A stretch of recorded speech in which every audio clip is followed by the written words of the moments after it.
the greatest teacher in the world. My sister's also a teacher, and it just runs in our blood. We just love trying to make others smarter and better and be patient with them. And so when I was 12, 13, I went out for the baseball team. And as big and strong as I was, I don't understand how I didn't make it.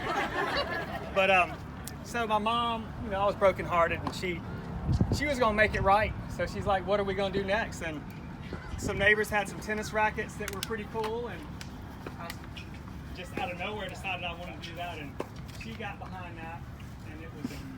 She was telling someone earlier, it's literally me, and she would throw balls to me. No tennis racket, because she doesn't have any idea how to play tennis. I gave her a tennis lesson once, and she's got perfect technique. But I would have fed it to the backhand, and it would be like whiffed over here, and just perfect technique. The hand-eye wasn't there, though. But it came back and knocked you down. Yep. But just their support and their sacrifice, and to see that over the years with all of our players. And I think if one thing stands out with our teams, it's the families that have always been here and always shown up, and just coming to all the matches, no matter where we are. We're on the road in North Carolina. We're like the home team.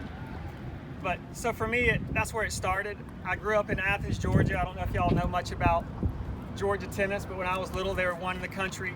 The coach there, Coach Dan McGill, he basically started college tennis. He built the NCAA tournament. The NCAA Hall of Fame is in Athens. I was just a little high schooler. He took me under his wing, and it's hard to believe he was older than me now when he started with me. He was 55 years old. He lived to be 93. Just an incredible guy, and just seeing what is possible, and the support. It was amazing. There was probably 5,000 fans in the stadium, but just to see the town rally behind the team.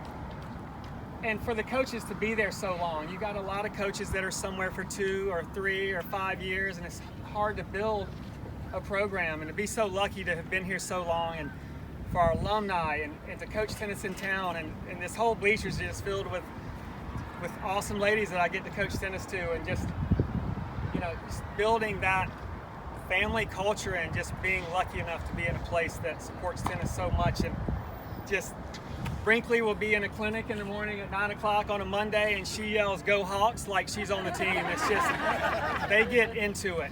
Several have asked me if I need a sub, they're in. They're ready to go.